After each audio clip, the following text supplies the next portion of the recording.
मधुबन के बाबा, मधुबन के बाबा मुरली वाले, आपका क्या कहना, आपका क्या कहना। ओम शांति। आज 26 अगस्त 2026 के साकार मधुर महावाक्य हैं। आज मीठे मीठे बाप दादा बोले, मीठे बच्चे, तुम गारंटी करते हो कि हम अपने ही योग बल से इस भारत को स्वर्ग बनाएंगे। वहाँ एक धर्म एक राज्य होगा। बाबा ने कहा, मीठे बच्चे, तुम गारंटी करते हो कि हम अपने ही योग बल से इस भारत को स्वर्ग बनाएंगे। वहाँ एक धर्म एक राज्य होगा। बाबा ने आज प्रश्न पूछा कि माया के किस विघ्न से सेफ रहने वाले बहुत अच्छी कमाल कर सकते हैं। तो उत्तर में बाबा ने समझाया कि माया का सबसे बड़ा विघ्न है देह अभिमान में लाकर एक दो के नाम रूप में फंसाना। जो बच्चे इस विघ्न से सेफ रहते, माया के धोखे से बचे रहते, वो बहुत कमाल कर दिखाते हैं। उनकी बुद्धि में सर्विस के नए नए ख्यालात चलते रहते हैं। सर्विस में उन्नति तब होगी जब देही अभिमानी होंगे। ओम शांति। बाप आए हैं रूहानी बच्चों को श्रीमत देने। यह तो बच्चे जानते हैं कि थोड़े समय के अंदर ड्रामा प्लान अनुसार सारा कार्य होना है। हम रावणपुरी को विष्णुपुरी बनाते हैं। अब बाप भी गुप्त तो पढ़ाई भी गुप्त है।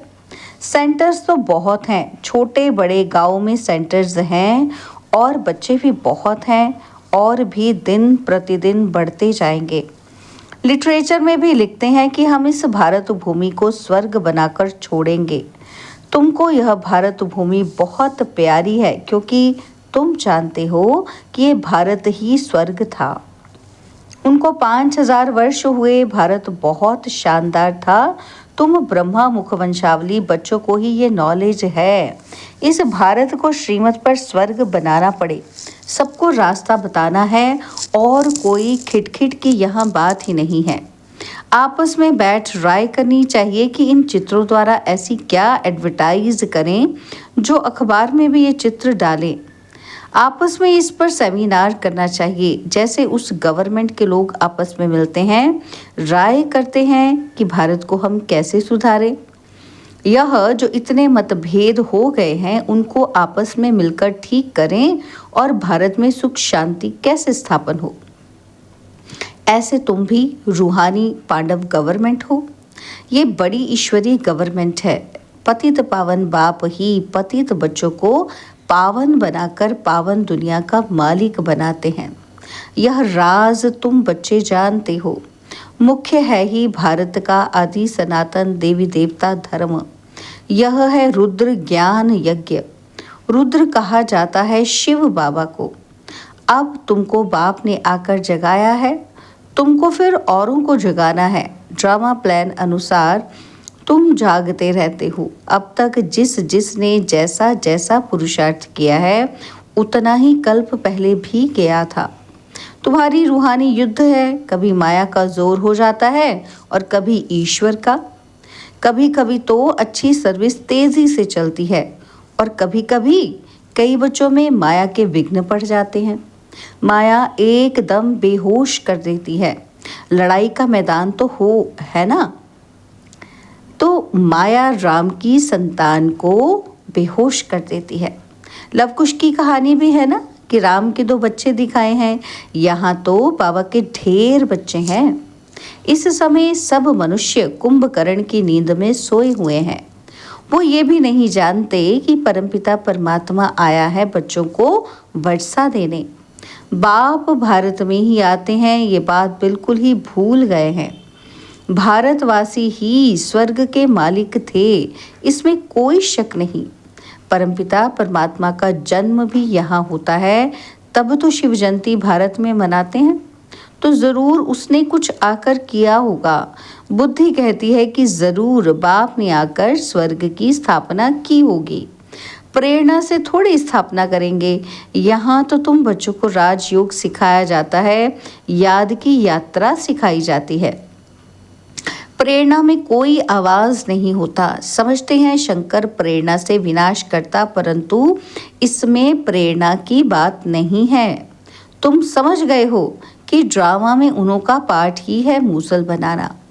वे विनाश अर्थ निमित्त बने हुए हैं। प्रेरणा शास्त्रों का अक्षर है, इसमें प्रेरणा की तो बात ही नहीं है। ड्रामा अनुसार विनाश तो होना ही है। गाया हुआ है महाभारत लड़ाई में यह मूसल आदि काम में आए थे। जो पास्ट हो गया है वो फिर रिपीट होना है। तुम गारंटी करते हो कि हम योग बल से स्वर्ग की स्थापना करेंगे। वहाँ एक धर्म होगा तो दूसरे सब धर्म कहाँ होंगे? जरूर विनाश हो जाएंगे। यह समझने की बात है। गाया हुआ है ब्रह्मा द्वारा स्थापना, विष्णु द्वारा पालना, तो ठीक है, लेकिन शंकर को तो शिव के साथ मिला दिया है। ये रॉन्ग है। शिव शंकर कह देते हैं क्योंकि शंकर तो कोई काम नहीं करते, तो शिव से मिला दिया है।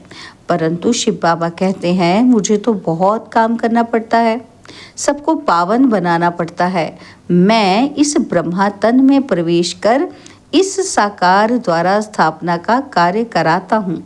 शंकर का तो कोई पाठ है ही नहीं। शिव की पूजा होती है। शिव ही कल्याणकारी झोली भरने वाला है। शिव परमात्माए नमः कहते हैं ना, तो यह ब्रह्मा भी प्रजापिता ठहरा। ब्रह्मा सो विष्णु, विष्णु सो ब्रह्मा, यह तो बड़ी गुह्य बातें हैं। यह सिर्फ तुम बच्चे ही जानते हो। सेंसिबल बच्चों की बुद्धि में ज्ञान झट समझ में आ जाता है।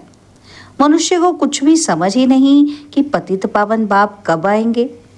अब तो कलयुग का अंत है। कहते हैं कि कलयुग के अंत में 40,000 वर्ष पड़े हैं, तो अभी कितना और पतित बनेंगे, कितना गिरेंगे, तो कितना दुख सहन करेंगे। कलयुग में सुख तो होगा ही नहीं। कुछ भी ना जानने के कारण बेचारे घोर अंधेरे में पड़े हैं। तुम बच्चों को आपस में मिलकर राय करनी चाहिए कि कैसे सर्विस को बढ़ाएं। बाप प्लान तो बताते रहते हैं, फिर बच्चों को आपस में मिलना है, चित्रों पर अच्छी रीति समझाना है। यह भी ड्रामा अनुसार चित्र बनते जा रहे हैं। बच्चे जानते हैं कि जो जो समय पास होता जाता है हूबहू ड्रामा चलता रहता है। बच्चों की अवस्थाएं तो कभी ऊपर कभी नीचे, ये चलता रहेगा। बाबा भी साक्षी होकर देखता है। कभी कभी बच्चों पर ग्रहचारी बैठती है तो उनको मिटाने के लिए प्रयत्न कराते हैं। बाबा घड़ी घड़ी कहते हैं कि बाप को याद करो, लेकिन देह अभिमान में आ जाते हैं, इसलिए ठोकरें खाते हैं। इसमें देही अभिमानी बनना पड़े, परंतु बच्चों में देह अभिमान बहुत है। तुम देही अभिमानी बनो तो बाप की याद रहे, फिर सर्विस की उन्नति भी होती रहेगी। जिनको ऊंच पद पाना है वह सदैव सर्विस में लगे रहेंगे। तकदीर में अगर नहीं है तो तदबीर भी नहीं करेंगे। खुद कहते हैं कि बाबा हमको धारणा ही नहीं होती है, बुद्धि में ही नहीं बैठता। अगर धारणा अगर नहीं होती तो खुशी भी नहीं रहती। जिनको धारणा होती है तो खुशी भी रहती है। समझते हैं कि शिव बाबा आया हुआ है। बाप कहते हैं बच्चे तुम अच्छी रीति समझकर फिर औरों को भी समझाओ। कोई तो सर्विस में लग जाते हैं, पुरुषार्थ करते रहते हैं। तुम बच्चे जानते हो कि जो जो सेकंड बीतता है वह ड्रामा में नूंद है, फिर ऐसे ही रिपीट होता है। बच्चों को ही समझाया जाता है कि बाहर भाषण करते समय तो अनेक प्रकार के मनुष्य आते हैं। तुम बच्चे जानते हो कि सभी वेद शास्त्र गीता आदि पर ही भाषण करते हैं। उनको ये पता थोड़ी है कि यहाँ ईश्वर अपना और इस रचना के आदि मध्य अंत का रहस्य समझाते हैं।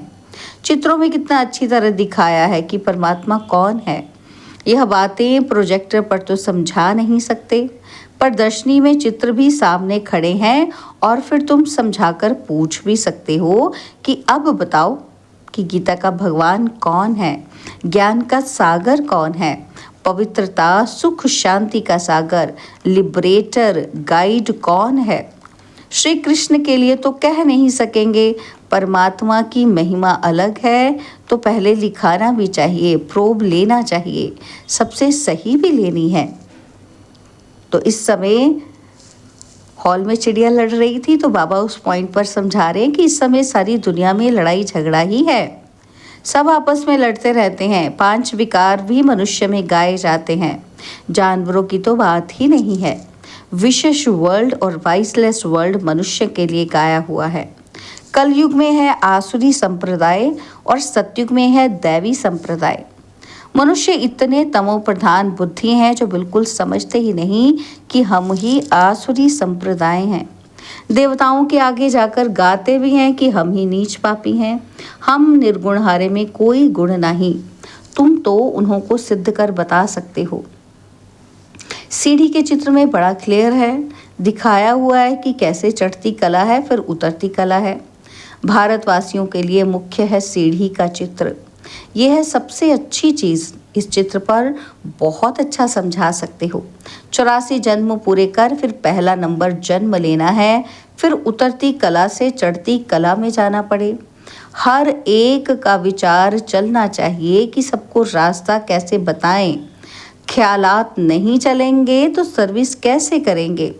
चित्रों पर समझाना बहुत सहज होता है। सत्यों के बाद सीढ़ी उतरनी ही है। बच्चे जानते हैं कि अब हम ट्रांसफ़र हो रहे हैं, लेकिन सीधा सत्युग में नहीं जाते, पहले शांति धाम में जाना है। तुम जानते हो कि हम पाठधारी हैं, बाकी तुम्हारे में भी नंबरवार हैं जो अपने को पाठधारी समझते हैं इस ड्रामा के। दुनिया में ऐसा कोई नहीं कह सकते कि हम पाठधारी हैं। हम लिखते भी हैं कि हर एक मनुष्य मात्र इस बेहद ड्रामा के एक्टर्स होते हुए भी ड्रामा के मुख्य एक्टर्स, डायरेक्टर और ड्रामा के आदि मध्य अंत को नहीं जानते हैं, तो वो बेसमझ है। इस लिखने में कोई हर्जा नहीं है।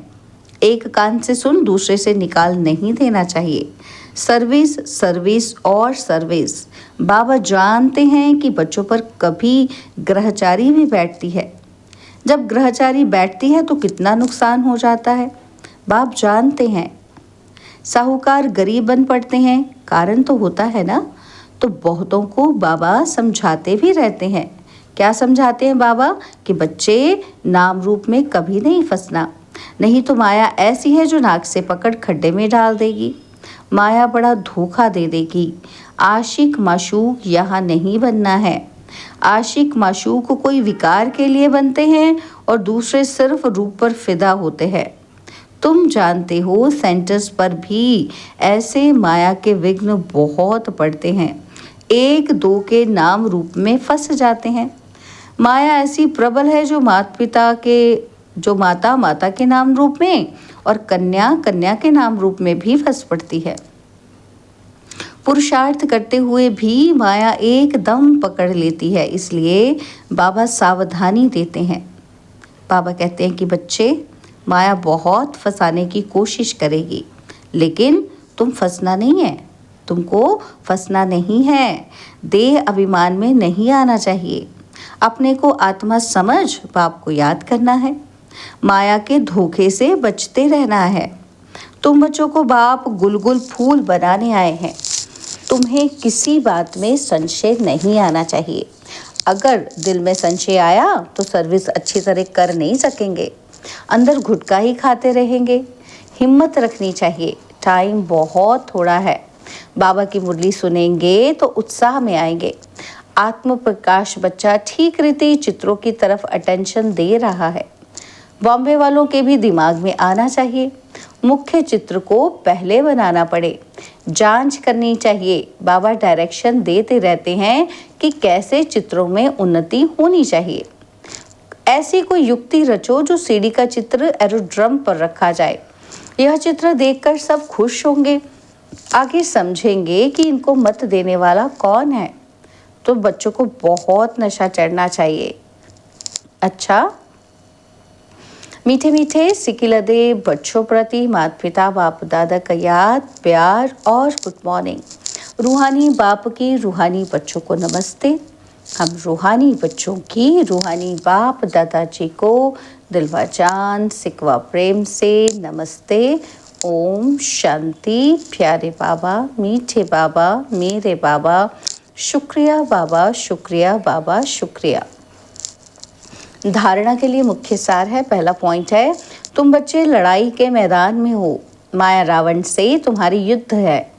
माया बहुत विघ्न डालती है, बच्चों को बहुत सावधान रहना चाहिए। सेकंड पॉइंट है, हर एक को अपनी उन्नति के लिए विचार करना है। चित्रों पर कैसे समझाएं, सर्विस को कैसे बढ़ाएं, चित्रों में ऐसा क्या डालें जो मनुष्य सहज समझ जाए। बाबा ने आज हमें वरदान दिया, देह अभिमान के त्याग द्वारा श्रेष्ठ भाग्य बनाने वाले सर्व सिद्धि स्वरूप भव। देह अभिमान के त्याग द्वारा श्रेष्ठ भाग्य बनाने वाले सर्व सिद्धि स्वरूप भव। बाबा इसको समझाते हैं कि देह अभिमान का त्याग करने अर्थात देही अभिमानी बनने से बाप के सर्व संबंध का, सर्व शक्तियों का अनुभव होता है। यह अनुभव ही संगम युग का सर्वश्रेष्ठ भाग्य है। विधाता द्वारा मिली हुई इस विधि को अपनाने से वृद्धि भी होगी और सर्व सिद्धियां भी प्राप्त होंगी।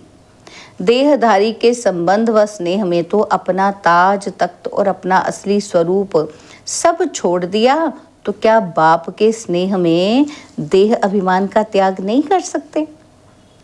इसी एक त्याग से सर्व भाग्य प्राप्त हो जाएंगे। स्लोगन है, क्रोध मुक्त बनना है तो स्वार्थ के बजाय निस्वार्थ बनो, इच्छाओं के रूप का परिवर्तन करो। क्रोध मुक्त बनना है तो स्वार्थ के बजाय निस्वार्थ बनो, इच्छाओं के रूप का परिवर्तन करो। बाबा के अव्यक्त इशारे अपवित्रता के बीज को भी समाप्त कर संपूर्ण स्वच्छ बनो। बाबा कहते, बाप के साथ आप सबने भी पान का बीड़ा उठाया है कि पवित्रता द्वारा हम प्रकृति को भी पावन करेंगे। तो ये संकल्प पूरा करने के लिए बाप दादा चाहते हैं कि विश्व का हर एक बच्चा पहले लगाव मुक्त बने। किससे लगाव मुक्त बने? चाहे साधनों से, चाहे व्यक्ति से। साधनों को यूज करना और चीज़ है और लगाव और चीज़ है। तो बाप दादा हर बच्चे को पहले लगाव मुक्त बनाना चाहते हैं।